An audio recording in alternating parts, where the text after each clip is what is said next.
10 জন লোক একটি কাজ 20 দিনে করতে পারে।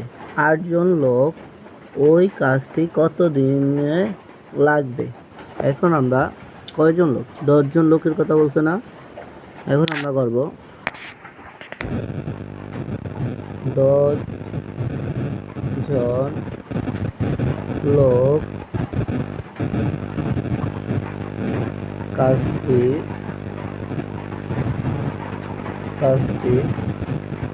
করে 20 দিনে। 10 জন লোক একটি কাজ করে 10 জন লোক কাজটি করে 20 দিনে। সুতরাং একজন লোক কাজটি করে 20 গুণ 10। কতজন লোক বলছে? 8 জন লোকের কাজটি কত দিনে শেষ হবে? সুতরাং 8 জন লোকের কাজটি এখন 20 গুণ 10 8। এখন